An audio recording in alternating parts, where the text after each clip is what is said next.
Red line Islamabad studio से live आप देख रहे हैं। मैं कुछ जुमले आपके सामने रख देता हूं और आप सोचिए कि ये बातचीत अमेरिका का सदर इसराइल के बदतरीन नुमाइंदे के साथ कर रहा है। बेहतरीन इसराइल के लिए, बदतरीन सारी दुनिया के लिए नेतन्याहू के साथ। अब उसको बता रहा है कि अगर मैं ना होता तो तुम जेल में होते, मैं तुम्हारी चमड़ी बचा रहा हूँ। अब हर शख्स तुमसे नफ़रत करता है, अब हर शख्स इसराइल से नफ़रत करता है।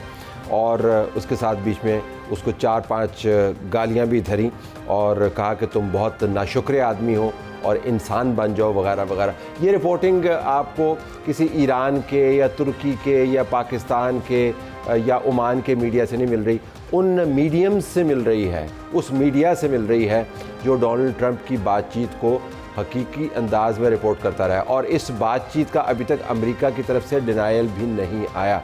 ये नेतन्याहू के बारे में जो डोनाल्ड ट्रंप का व्यू है, जो दुनिया भर के अंदर मशहूर है, वो नेतन्याहू अपने आप मैजिक क्यों नहीं चला पा रहा डोनाल्ड ट्रंप के हवाले से, ये मामला हम देखने के लिए आयशा तंजीम के पास जाएंगे जो हमें शिकागो से ज्वाइन कर रही होंगी इसी प्रोग्राम के एक हिस्से में।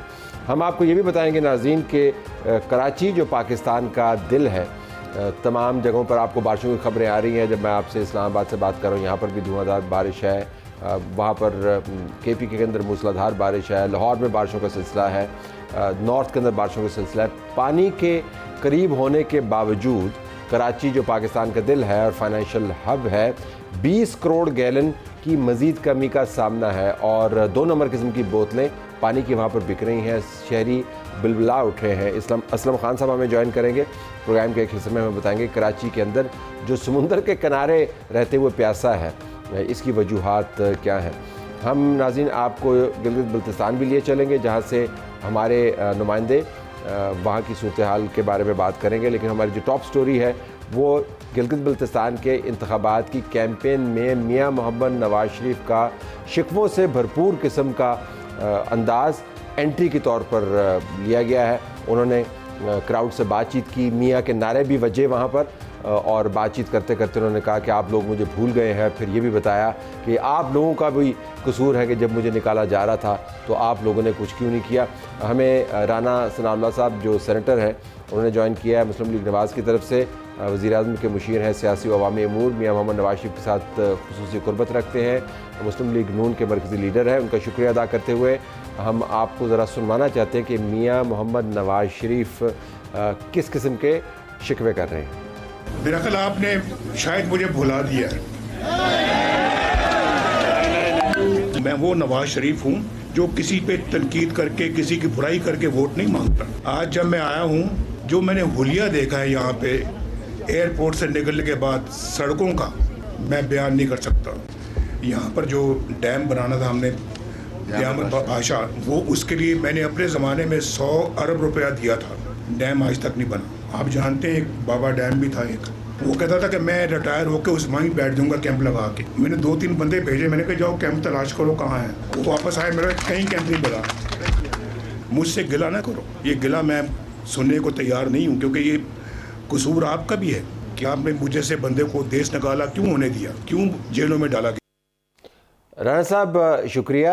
ये कैंपेन का अंदाज़ मियाँ मोहम्मद नवाज शरीफ का ज़रा हमें समझाएंगे कि लोगों के आपको वोट चाहिए और लोगों से आप शिकवा भी कर रहे हैं, तो क्या ये दुरुस्त वक्त था मियाँ मोहम्मद नवाज शरीफ की तरफ से ये गिला करना लोगों से कि आपने मुझे भुला दिया है और मुझे दोष ना दें, आपका भी कसूर है, और उंगली के इशारे के साथ उन्होंने कहा इन लोगों से तो आपने वोट लेने, ये कैसी कैंपेन चला रहे हैं आप?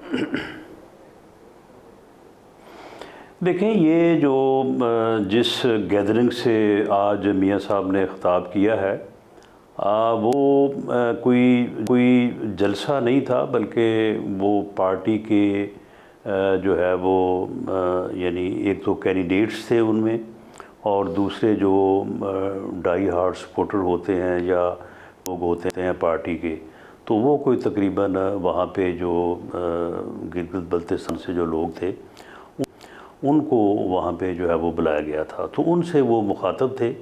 तो आप ऐसे ही समझें कि वो अपनी जमात के अपने लोगों से जो है वो मुखातब थे, तो इसलिए वहाँ पे उन्होंने कोई उस तरह का अंदाज़ नहीं अपनाया कि जिस तरह से एक इलेक्शन कैंपेन के दौरान तकरीर का होता है कि जी हम ये कर देंगे, हम वो कर देंगे, तो हमें आप वोट दें, तो फिर उसके बाद जो है ये वादे जो है वो पूरे करेंगे।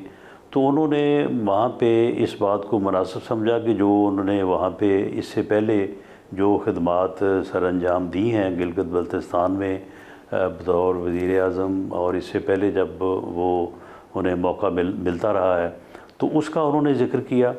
और साथ फिर उन्होंने जो है वो इस तरह के जो अपनों में या अपनों के साथ गिले शिकवे बंदा कर लेता है, तो क्योंकि वो माहौल ऐसा था, तो वहाँ पे उन्होंने ये बात यकीनन की और बड़े दुख के साथ की। मैं राना साहब आपका मोतरफ हूँ कि आप मुश्किल तरीन मोड़ों को इतनी आसानी के साथ काट लेते हैं, तो ज़ाहिर है आपके पास एक ख़ास महारत मौजूद है और ये अच्छी बात है, आप अपनी पार्टी का दिफा सही करते हैं। लेकिन गुजारिश ये है कि इन्हीं वर्कर्स के ज़रिए आपने लोगों को मोटिवेट करना है, इन्हीं वर्कर्स ने जाकर कल लोगों को वोट्स के लिए बाहर निकालना है। उन वर्कर्स को आप कह रहे हैं कि आप शिकवा ना करें मुझसे, मुझे आपके साथ शिकवे हैं, तो वोटर को निकालने वाले लोगों के साथ जब आप शिकवे करने लग जाएंगे, वो तो कहेंगे मियाँ साहब तो हमसे खुश ही नहीं है। और जो वोटर आपका सुन रहा है वो भी ये कहेगा कि मियाँ साहब के लिए जिस बंदे ने हमें बाहर निकालना है, उस बंदे के सामने खड़े होकर मियाँ साहब उसकी अपनों के अंदाज में उसकी धुनाई कर रहे हैं, तो ये कोई अच्छा पैगाम नहीं गया। मैं सिर्फ इस जाविये से बात करूँ। नहीं, ये बिल्कुल लोगों ने इसको बहुत ही अच्छे पैराए में लिया, और उसी पैराए में लिया जिस पैराए में मियाँ साहब ने जो है वो बात की। तो मामला ये है कि जब आप अपनों में मौजूद होते हैं, जब अपने समझते हैं कि ये मेरे मुखलस दोस्त, मेरे मुखलस वर्कर, मेरे साथी जो है वो बैठे हैं, तो वहाँ पे ऐसा ही अंदाज़ होना चाहिए बंदे का बात करने का कि अगर किसी जगह पे कोई गिला शिकवा है तो वो किया जाए। और ये गिला जो है ये मियाँ साहब अक्सर जो है वो किया करते हैं, और ये बात भी आपके ज़रूर जो है वो आपके नोटिस से गुज़री होगी कि कई दफ़ा उन्होंने ये भी कहा कि जी कहा जाता था कि नवाज़ शरीफ कदम बढ़ाओ हम तुम्हारे साथ हैं, तो जब मैंने कदम बढ़ाया तो मैंने पीछे मुड़ के देखा तो फिर कोई भी नहीं था। तो ये लेकिन बड़े हल्के फुल्के अंदाज में, कभी उन्होंने नाराज़गी के अंदाज में नहीं किया, लेकिन ये बात वो किया करते हैं, लेकिन अपनों से हम। और आज भी वहाँ पे तकरीबन यही माहौल था। लेकिन असल देखें अब ऐसा गिलगित बल्तिस्तान के पार्टी के जो मेंबरान हैं राना साहब, उन्होंने तो खैर वो कितना बंद बांध सकते थे नवाज़ शरीफ साहब की फ़्लाइट को रोकने के लिए। असल मामला तो आपको भी पता है पंजाब की क़यादत थी, असल मामला खैबर पख्तूनख्वा के मखसूस हिस्सों की क़यादत थी, असल मामला तो मरकज़ में है, रायविंड के अंदर जो लोग बैठे हुए उनकी क़यादत थी। असल इशू तो फिर गिलगित बल्तिस्तान में नहीं था ना, आपको पता है, वो तो फिर आपकी मरकज़ी क़यादत में था, जिसके अंदर उनके अपने भाई मौजूद हैं, उनके अपने भतीजे मौजूद हैं, आप जैसे ज़ोमा मौजूद हैं। आपने अपनी तरफ से कोशिश की, दूसरे लोगों ने की, लेकिन असल गिला तो पंजाब के अंदर आके बनता है। गिलगित बल्तिस्तान की पार्टी वालों से ये बात करने की क्या ज़रूरत नहीं, लेकिन उन्होंने ये एक इज्तिमाई तौर पे ही बात की। उन्हें ये मालूम था कि जब वो बात कर रहे हैं तो उसे उनके मुखातब जो है वो सिर्फ वही लोग नहीं हैं जो उनके सामने मौजूद हैं, बल्कि उनको पूरा गिलगित बल्तिस्तान और बल्कि पूरा पाकिस्तान जो है वो सुन रहा था। आज मीडिया का दौर है, जब आप बात करते हैं तो अब तो वो बड़े जलसे करने वाला जो है वो काम रह ही नहीं गया। अब तो आप अगर किसी जगह पे भी बात करते हैं और उसको सही तौर पे उसका अगर आपने इंतज़ाम किया है तो वो जो है वो पूरे मुल्क, पूरी दुनिया तक जो है वो पहुंच जाती है। तो ये बात जो उन्होंने की है ये उनका बिल्कुल जेन्युइन गिला है, और उनका ये कहना है कि अगर 12 अक्टूबर 99 ना होता तो आज पाकिस्तान जो है वो कहाँ से कहाँ होता। अगर 17-18 में जो है वो जो प्रोजेक्ट लाया गया वो ना लाया जाता तो आज पाकिस्तान जो है वो कहाँ पे होता, अपनी तरक्की की मंजिलों को तय कर चुका होता। तो ये जो जिन लोगों ने किया उनसे भी उनका गिला है, और जब होने दिया गया तो फिर उनका गिला जो है ये उस लेवल पे अपनी जमात से भी है, अपने कारकुनों से भी है, और आवाम से जो है वो पब्लिक एट लार्ज को गिला होता तो नहीं है, लेकिन बहरहाल उसमें जब आप जमात से करते हैं तो सभी उसमें शामिल होते हैं। ये अलीमा खान भी यही गिले करती है और इमरान खान के घर वाले भी ये गिले करते हैं, उनकी जमात की क़यादत भी ये गिले करती है कि लोग नहीं निकलते हैं। तो वो भी ये कह रहे हैं कि अगर लोग निकलें तो इमरान खान बाहर निकल आएगा। मियाँ साहब भी यही कह रहे हैं कि लोग अगर चाहते तो मैं बाहर ना जाता, पार्टी से मुराद उनकी है। तो फिर फ़र्क क्या हुआ? तो अलीमा खान को भी फिर उसका मुकदमा तो फिर ठीक हुआ नहीं, ना? फ़र्क नहीं, वो तो गिले ये कर रहे हैं ना कि आप अडयाला जेल पहुँचे और आगे उसको जेल से निकालें या हमारी मुलाकात करवाएं। लेकिन मियाँ साहब जो गिला कर रहे हैं वो सिस्टम को डिरेल करने की बात के ऊपर कर रहे हैं। जब 12 अक्टूबर 99 बपा किया गया था तो उसमें सिर्फ मियाँ नवाज शरीफ की ज़ात निशाना नहीं थी, बल्कि अगले 9 साल के लिए पाकिस्तान का पूरा जो डेमोक्रेटिक सिस्टम है उसको हाईजैक कर लिया गया था। अब जब ये 17-18 में एक एक्सपीरियंस जो है वो किया जा रहा था, तो उस एक्सपीरियंस ने जो है वो आज तक जो है वो मामलात को सीधा नहीं होने दिया। और आज वही लोग जो उस वक्त जो है वो उस एक्सपीरियंस के जो है वो बेनिफिशरीज थे, तो आज वो दूसरी साइड पे जो है वो गिला शिकवा कर रहे हैं। लेकिन बावजूद इसके वो फिर भी सियासी रास्ता अपनाने को तैयार नहीं है। वो मुल्क की सियासत को बेहतर करने के लिए तैयार नहीं है। वो ना सियासतदानों के साथ बैठने को तैयार है, ना सियासी जमातों के साथ बैठने को तैयार है। वो फिर उसी तजर्बे को दोहराने के लिए जो है हाथ पांव मार रहे हैं जो 17-18 में किया गया था। तो उसको तो फिर जो है वो इस तरह की हमायत जो है वो ना दी जानी चाहिए और ना ही उनका ये क्लेम बनता है। लेकिन देखें उसके फ़ायदे भी बड़े हुए ना। फ़ायदे इस तरह हुए, मुश्किल काटी आपकी जमात ने 17-18 के अंदर मियाँ साहब के गिले शिफ्ट किए अपनी जगह पर, लेकिन आज देखें कैसे आपको रंग लगे हैं। 2024 के इंतखाबात भी फिर बीच में आए, माशाल्लाह मरकज़ में आपकी हुकूमत है, पंजाब में आपकी हुकूमत है, एक पेज आपका बेहतरीन है। अब गिलगित बल्तिस्तान में भी आपने हुकूमत बना लेनी है, कम से कम खबरें तो हमें यही मिल रही हैं। तो कोई इतनी बुरी इन्वेस्टमेंट तो नहीं थी राना साहब, मसला हुआ, लेकिन आखिर में देखें कितना रिवार्ड मिला आपको। नहीं, बात ये है ना कि ये रंग जो है ना, ये ना हमने उनको लगाने का कहा था, ना उनको ये रंग जो है वो इनको चढ़ाने की बात की थी। उन्होंने खुद ही किया ये सारा कुछ। अगर 2018 ना होता और जो सलूक PMLN से या ज़ाती तौर पे मियाँ नवाज शरीफ से किया गया, तो अगर वो ना होता तो आज ये भी ना होता। तो नहीं, आज फिर शहबाज शरीफ भी ना होता ना। शहबाज शरीफ भी 3 मरतबा प्राइम मिनिस्टर ना बनता। आप देखें तो सही, ये देखें ना, शहबाज शरीफ 3 मरतबा प्राइम मिनिस्टर ना बनता, मरीम नवाज चीफ मिनिस्टर ना बनती। ये देखें फ़ायदे देखें आप ज़रा। नहीं, लेकिन बात ये है ना कि ये फिर जो इमरान खान साहब का प्रोजेक्ट जो किया गया था और उसके बाद फिर जब इनका आपस में जो है वो तसादम हुआ, तो ये क्या हमने कहा था इनको कि आप जनाब ये करें?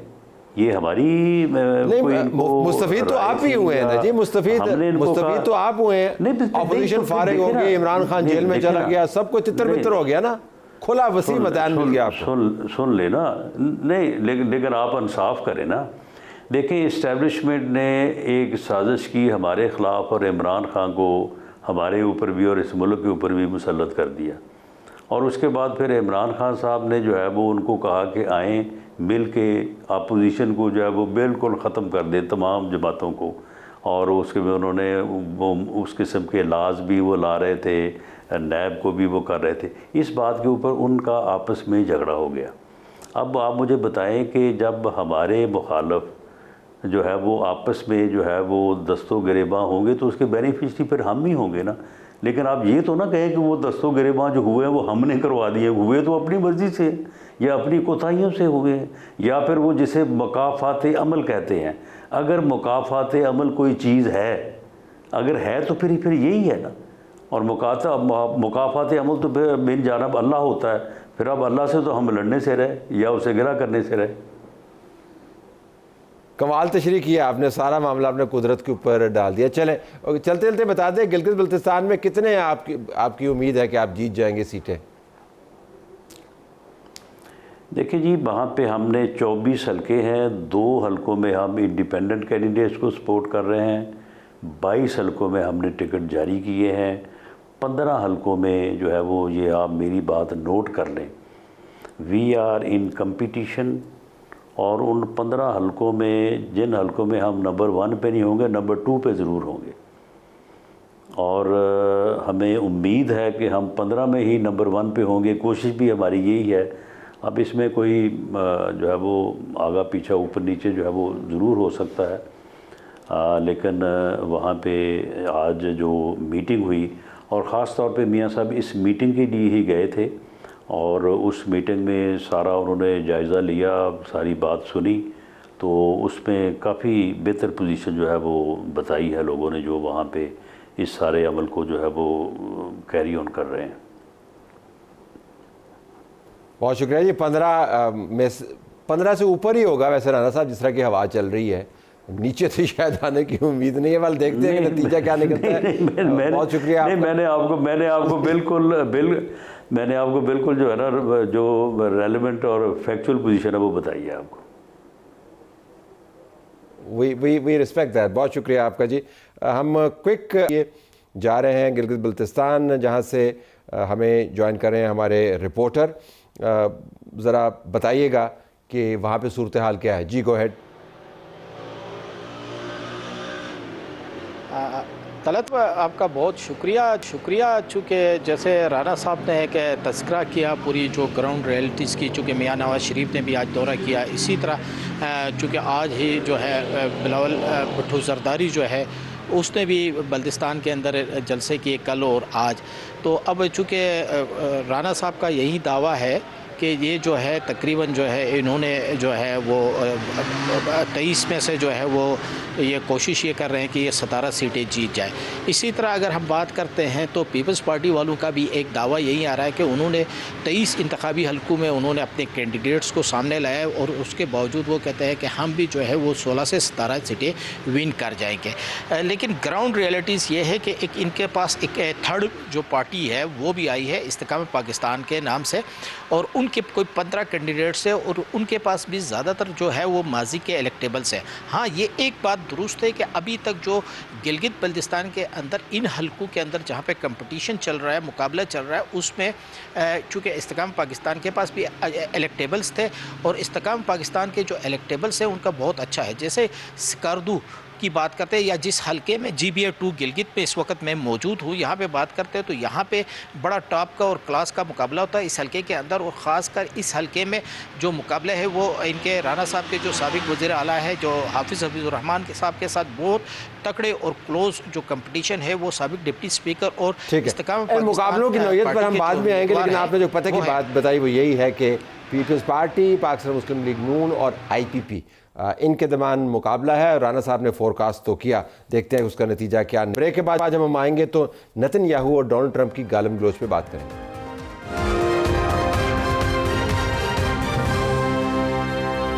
प्रोग्राम में खुशामदीद नाज़रीन। हम आपको अमेरिका लिए चलते हैं, जहां पर आयशा तंजीम ने हमें ज्वाइन किया है, और जो मामला आपके सामने रखना चाहते हैं कि शोबा बैनुल-अक़वामी ताल्लुकात से मुंसलिक जितने भी लोग हैं, या तारीख़ी तौर पर जो लोग इन मामलात को देखते हैं, वो हैरान हैं कि अमेरिका का सदर इसराइल के नुमाइंदे को गालियाँ निकाल रहा है, और ये वो नुमाइंदा है जो इसराइल की तरफ से बहुत बड़ा काम अपनी तरफ से करके आया है कि उसने ईरान को भी नीचा दिखाया और लेबनान में भी घुस गया। ऐसा क्यों हो रहा है? लेकिन बात करने से पहले मैं आपको एक ब्रेकिंग न्यूज़ दे दूं कि हुकूमत ने ये कह दिया है कि दुकानें और मॉल्स जो हैं, शॉपिंग मॉल्स, वो बंद करने के औकात उन्होंने बढ़ा दिए हैं। अब दुकानें हर तरह की 9 बजे तक खुल सकती हैं और रेस्टोरेंट्स 11 बजे तक। ये इसहाक डार साहब की ज़ेर सदारत इजलास में फ़ैसला हुआ। That's an important news. But Ayesha, I am coming to you on this. ये कितना अनहोना है अमरीकी सदर का इसराइल के हुकूमत के हेड को हिट करना और गालम गलोच करना और फिर तरदीद का नाना। How exceptional is this? देखिए तलत, ये अगर कोई भी अमरीकी सदर होता तो शायद बहुत ज़्यादा अनहोनी बात होती, लेकिन सदर डोनाल्ड ट्रंप के हिसाब से ये उतनी अनहोनी बात नहीं है। ज्यादा अनहोनी बात यह है कि ये बात लीक हो गई और मीडिया में आ गई। दो वाकयात मैं आपको याद कराऊंगी। एक वाकया हुआ था जब इजराइल ने कतर पे हमला किया था, और आपको याद होगा कि सदर डोनाल्ड ट्रंप ने बेंजामिन नेतन्याहू, बीबी नेतन्याहू से फोन करवाया था अपने सामने बिठाकर, जबकि कतर से उन्होंने माफी मांगी थी। और दूसरा वाकया था जब अमरीकी, पहली दफा ये हुआ कि एक अमरीकी सदर ने एक टीवी कैमरे पे एक गाली दी और इजराइल और ईरान को कि ये दोनों मुल्क जो हैं ये क्या कर रहे हैं। तो ये इन दो वाकयात को नजर में रखते हुए आप देखें तो उससे हमें अंदाजा होता है कि वो बिहाइंड क्लोज डोर्स, यानी जब वो आपस में बात करते हैं तो वो प्रेशर डालते हैं, लेकिन पब्लिक में आना ये वाकई बड़ी अनहोनी बात है। अच्छा, ये जो आपने जिक्र किया बड़ी एक दिलचस्प सूरत हाल बनती है, क्योंकि अमूमी तौर पर तासुर ये है कि इसराइल ने डोनाल्ड ट्रंप की इंतज़ामिया को गले से पकड़ा हुआ है और एप्स्टीन फाइल्स के ज़रिए पकड़ा हुआ है, एक और मामलात हैं, और वो पॉलिसी चला रहे हैं उनके दिमाग में बैठ के। लेकिन ये जो आपने वाक़यात कोट किए और ये जो हालिया गालम गलोच वाला मामला आया, इससे तो पता चलता है कि अमेरिका का हाथ बीबी के गर्दन पर है और वो जब चाहे गर्दन मरोड़ दे। क्या इस किस्म का तासुर उभरता है? देखिए, अमेरिका का हाथ तो बीबी नेतन्याहू की गर्दन पे हमेशा से है और वो जब चाहे गर्दन मरोड़ दे। ये और बात है कि इजराइल ने दिहाइयों में अमेरिका में अपनी एक लॉबी बनाई हुई है, जिस लॉबी में कांग्रेस और सेनेट के मेंबरान भी शामिल हैं। तो जो अमेरिका पे प्रेशर आता है वो अमेरिका के अंदर से आता है। लेकिन आप ये याद रखें कि ज़ाहिर है मदद तो अमेरिका ही देता है, और बीबी नेतन्याहू तो खुद, उनके इलेक्शंस आने वाले हैं, बहुत बुरे हालात में हैं। तो अपर हैंड देखिए, जो हुआ था, जो कि मेरे अंदाजे के मुताबिक, और मैंने जो दूसरे लोगों से भी बात की है, ये नहीं हुआ था कि बीबी नेतन्याहू आए होंगे और उन्होंने सदर ट्रंप को कहा होगा कि ये आपको जरूर करना है। वो आए होंगे और उन्होंने सदर ट्रंप को कन्विंस किया होगा। और सदर ट्रंप खुद भी, याद रखें, उस वक्त वेनेजुएला का इवेंट हुआ था और एक बहुत ही एक जीत ऐसी कि चंद लम्हों में अमेरिका को इतनी बड़ी एक जीत मिल गई जो कि तवक्को के से भी ज्यादा स्मूथली मिल गई। तो सदर ट्रंप का भी ख्याल था कि शायद ईरान पे उस वक्त बीबी नेतन्याहू आए होंगे, उन्होंने सदर ट्रंप को कहा होगा कि हमारे पास ये मौका है, ईरान के 50 लीडर एक जगह जमा हो रहे हैं, एक हमले के जरिए हम पूरी की पूरी लीडरशिप उड़ा देंगे, जो बाकी बचेंगे वो वेनेजुएला की तरह आके आपसे जो भी आप कहेंगे वो मान जाएंगे और आप तारीख के एक बहुत बड़े आपका नाम हो जाएगा। और आपको जानते हैं कि सदर ट्रंप को बहुत शौक है कि तारीख में उनको याद रखा जाए। तो मेरा ख्याल है कि उन्होंने ये सोचा होगा सदर ट्रंप के, और मेरा अंदाजा है, जाहिर है कि 100% मैं नहीं कह सकती, कि सदर ट्रंप का ख्याल होगा कि ईरान में उन्हें वेनेजुएला की तरह की एक जीत नसीब होगी जो जल्दी होगी। मगर मेरा नहीं ख्याल कि ऐसा कोई पॉइंट है कि बीबी नेतन्याहू जो है वो उनकी गर्दन पे हाथ पकड़ के कहते होंगे, रख के कहते होंगे कि ऐसा ही करें, क्योंकि अमेरिका आखिर को अमेरिका है और इजराइल को जो भी वो सपोर्ट देता है वो किसी भी वक्त रोक भी सकता है। और सदर ट्रंप की जो पर्सनैलिटी हमने देखी है, देखें, वो अपनी पार्टी में अभी उन्होंने अपने कुछ जीते जिताए मेंबर्स ऑफ कांग्रेस जो कि मतलब इनकम्बेंट्स हैं, जो पिछली दफा जीत चुके हैं, चूंकि सदर ट्रंप को वो पसंद नहीं थे तो उनको प्राइमरीज में उनके मुखालिफिन को एंडोर्स किया, मुखालिफिन जीत भी गए। सो सदर ट्रंप का ख्याल है कि उनका इतना होल्ड है अपनी पार्टी पे भी कि वो जो चाहें वो कर सकते हैं। बिल्कुल। आखिर में क्विकली जब आप बात कर रही थी तो मैं देख रहा हूँ क्लैश रिपोर्ट एक सोशल मीडिया पोस्टिंग भी करता है और ख़बरें भी देता है। इसने नेतन्याहू को कोट करते हुए ये कहा है कि हम यानी इसराइल ईरान की हुकूमत को गिरा के दम लेंगे और मोसाद को मैंने टास्क कर दिया है, किसी तौर इस रजीम को हमने नहीं चलने देना। और आपको पता है जब मोसाद को टास्क करते हैं तो उसका मतलब क्या है कि असैसिनेशंस का दौर दोबारा से शुरू हो सकता है। तो जिस रजीम का लफ्ज़ मैं इस वजह से इस्तेमाल करूँ क्योंकि अमरीकी भी यही लफ्ज़ इस्तेमाल करते हैं। डोनाल्ड ट्रंप मुआहदा करना चाह रहा है और जिसकी वजह से नेतन्याहू को गालियां दे रहा है। इसराइल का वज़ीर आज़म अब भी ये कह रहा है कि मैंने उस रजीम को गिरा देना है। So quickly, what is next? आपके ख्याल में क्या होने वाला है?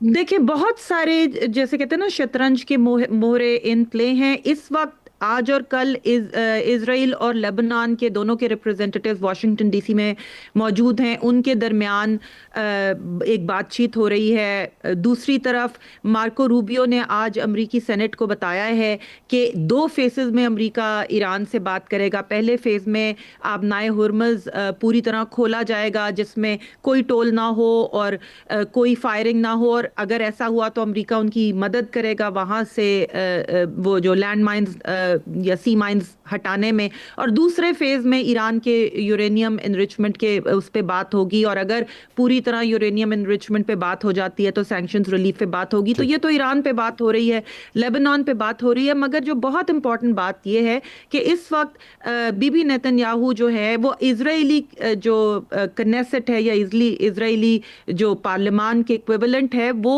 एक वोट कर चुकी है कोई 10 दिन पहले कि वो डिसॉल्व होगी। इसका मतलब है कि सितंबर अक्टूबर में इलेक्शन होंगे और इजराइल के पोल्स में बीबी इलेक्शन का वक्त। I have to leave it, Ayesha, I have to leave it there, unfortunately time is up. लेकिन ये एक बड़ी डिस्कशन है जिसको हमें जारी रखना चाहिए। पहली मर्तबा पब्लिकली ये दायमी एलाइज एक दूसरे के खिलाफ इस तरह की बातें करते हुए नज़र आ रहे हैं और बैनुल अक़वामी ताल्लुकात के अंदर ये एक हैरान कुन डेवलपमेंट भी है। Thank you very much for being with us. हम प्रोग्राम जारी रखे हुए हैं, ब्रेक के बाद वापस आएंगे तो कराची आपको लिए चलेंगे जहाँ पर लोग हैं तो पानी के किनारे बैठे लेकिन पानी को तरस रहे हैं।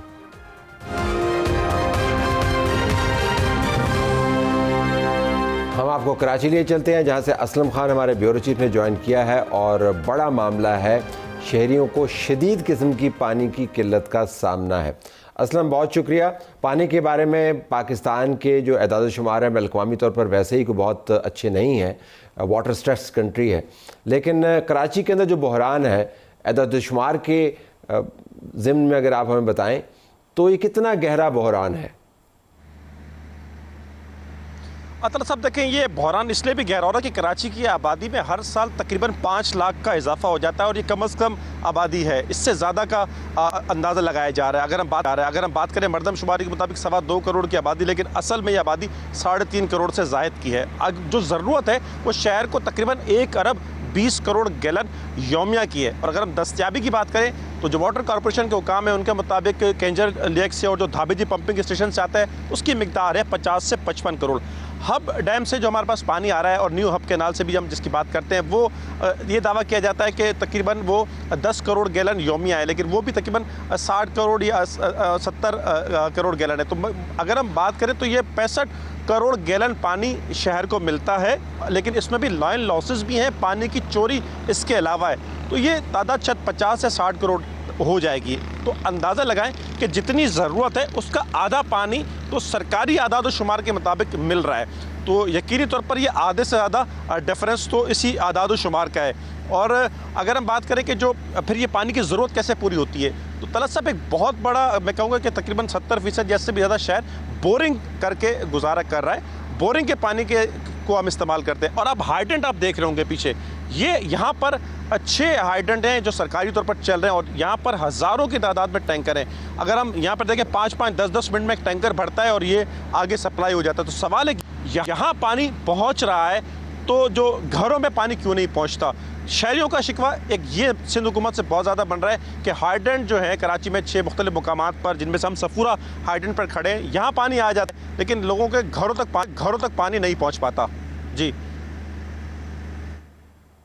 अच्छा, अब आपने पानी की चोरी का भी जिक्र किया, कमी का भी जिक्र किया, लेकिन शहर के अंदर एक इंतज़ामिया भी मौजूद है और जो आदाद शुमार आपने फरमाए वो उनके पास भी होंगे। तो कोई आपको उनकी तरफ से रद्द अमल, कोई पॉलिसी पैरामीटर, कोई शहरियों के लिए एहतमाम? फ़िलहाल तो जो आपने बात बताई उससे लगता है कि शहरी ख़ुद ही अपना एहतमाम कर रहे हैं। तो ये मामला चल कैसे रहा है? देखिए दरअसल साहब, जिस तरह मैंने बताया कि एक बोरिंग, पहले कराची में इतनी ज़्यादा बोरिंग नहीं थी। कराची में मुख्तलिफ शहरों इलाकों में 50 फीट और 60 फीट पर पानी मिल जाता था। अब वो पानी 150 फीट और 200 फीट पर चला गया। ये तो एक बोरिंग के ज़रिए पानी, चूँकि एक पीने के लिए बहरहाल एक मीठा पानी चाहिए, लेकिन जो घर में दीगर घर की सफाई है, बर्तन धोने उसके लिए या कपड़े धोने उसके लिए वो खारा पानी भी इस्तेमाल करते हैं जो बोरिंग से मिल रहा है। और जो बात की आपने कि शहरी इंतज़ामिया, देखिए K4 प्रोजेक्ट 2002 में सोचा गया, 2007 में उसकी फिजिबिलिटी बनी, 2016 में उस पर काम शुरू हुआ। तलत साहब, वो 65 करोड़ गैलन यौमिया का एक प्रोजेक्ट था। अगर वो बर वक्त शुरू होकर बर वक्त मुकम्मल हो जाता तो आज सूरत कराची में बहुत मुख्तलिफ होती। 25 अरब रुपए की लागत से ये प्रोजेक्ट बनना था, वफाकी और सूबाई हुकूमतों ने मिलकर बनाना था। अब उसको वापदा उस प्रोजेक्ट को देख रहा है, लेकिन अगर हम बात करें 2 दहाइयाँ गुजर गई, लेकिन जो K4 का प्रोजेक्ट है वो अब तक मुकम्मल नहीं हो सका। 25 अरब रुपए की लागत से जो शुरू होना था इंतजामिया जिस पर सोच रही थी, आज वो 140 अरब तक पहुँच गए। अब वो 3 फेजेज़ में मुकम्मल होगा और पहले फेज़ में 26 करोड़ गैलन कराची के शहरियों को मिलेगा, 65 करोड़ गैलन नहीं मिलेगा, 26 करोड़। उसके बाद आहिस्ता आहिस्ता जब ये मुकम्मल होगा 3 फेज़ में तो 65 करोड़ गैलन आएगा। और तलत साहब उस वक्त शहर की जो ज़रूरत इस वक्त 1 अरब 20 करोड़ है, शायद उस वक्त 1 अरब 50 करोड़ या 1 अरब 80 करोड़ हो जाए तो K4 बन जाएगा। अगर हम बात करें अगले 1 साल में बन जाए तो इस शहर की ज़रूरत बढ़ चुकी होगी, लेकिन अगले 1 साल में बनता हुआ नज़र नहीं आ रहा। ऑगमेंटेशन एक लाइनें बनानी, एक ऑगमेंटेशन प्रोजेक्ट है। केंझर लेक से, केंझर झील से कराची शहर तक पानी लाने का जिम्मा जो है वो वापडा का है और वो K4 प्रोजेक्ट है। ऑगमेंटेशन लाइनें वो तकरीबन 77 अरब रुपए का प्रोजेक्ट है। वो सिंध हुकूमत बना रही है, मुख्तलिफ एक पानी की लाइनें बिछाएंगी, चूँकि पानी की चोरी, ज़रूरत से कम पानी की दस्तियाबी और लाइन लॉसेस भी, और शहर में जो पूरा इंफ्रास्ट्रक्चर है पानी की लाइनों का वो भी तबाह हो चुका है, उसमें भी पानी ज़ाया होता है। पानी की चोरी एक अलग मसला है हाइडेंट पर। लेकिन जो शहरी, मैं फिर वही बात कहूँगा कि जो सबसे ज़्यादा नाला है वो इस पर है कि हाइडेंट पर हम देखते हैं ये दिन रात चल रहे हैं हाइडेंट। और आमदनी में आपको बताऊं तलत साहब, जो 1 अरब की आमदनी थी वाटर कॉरपोरेशन की, इसमें तकरीबन इजाफा हुआ है। औसत माहाना 2 अरब रुपए से ज़ायद की आमदनी है जो सार्फिन से, मुख्तलिफ जो कंपनियों को जो पानी जा रहा है वो 2 अरब रुपए से ज़ायद का तखमीना लगाया गया। इब्तदाई 4 माह में एक रिकॉर्ड मुनाफा कमाया है वाटर कॉरपोरेशन ने। बिल्कुल आखिर में और मुख्तसरन फरमाइएगा, क्या असम्बली के अंदर, सिंध असम्बली में इस पर कभी कोई डिबेट हुई, बड़े पैमाने पर कोई बड़ी बहस हुई? जिस शहर को नहीं मिल रहा, आधी आबादी को, बहुत बड़ा मसला है, कभी डिबेट हुई? बिल्कुल, इस पर देखिए मसला हुआ, इस पर बहस भी हुई है और इस पर ये सोचा गया कि अल्टरनेट प्रोजेक्ट्स लेके आए जाएँ। जैसे हब कैनाल से एक मंसूबा जो शुरू किया गया तकरीबन 10 करोड़ गैलन पानी का, अभी वो एक पुरानी जो लाइन थी उससे भी 10 करोड़, नई हब कैनाल से 10 करोड़, तो वो 20 करोड़ आ जाए। एक ये इस पर अगर हम होता है 10 करोड़ इजाफी आ जाएगा, लेकिन अभी ये 10 करोड़ इजाफी नहीं है, तो तकरीबन हमें 80 करोड़ या 80 लाख या 10 करोड़ वो पानी मिल रहा है। इसी तरह और ढाबी जी से सोचा जा रहा है कि कोई और, जिस तरह K4 है वो अगर तवील है तो कोई कलील मुद्दती कोई प्रोजेक्ट शुरू किए जाएँ जिसमें 10 करोड़ गैलन या 20 करोड़ गैलन वो पानी कराची तक पहुँचाया जाए। एक और चीज़ पर जिस पर गौर किया जा रहा है अभी कि पब्लिक प्राइवेट पार्टनरशिप के तहत जो खारे पानी को मीठा बनाना है उस पर कोई काम किया जाए, और ताकि शहर की पानी की ज़रूरत पूरी की जाए, इस पर भी एक गौर हो रहा है। जी, गौर तो हो रहा है, लेकिन लोगों को जाना चाहिए और मखसूस मकदार में चाहिए, और सबको चाहिए। कोई ऐसा शख्स नहीं है जो पानी के बगैर गुजारा कर सके, लेकिन पानी आधे शहर को मुहैया नहीं हो रहा। जो हो रहा है उसकी क्वालिटी तो बहुत ही नाक़िस है, जिसके ऊपर अभी हमने बात नहीं की। बहुत शुक्रिया असलम, आपने हमें ज्वाइन किया। नाज़रीन, हमारी तरफ से यही कुछ इजाज़त चाहते हैं। अल्लाह हाफ़िज़।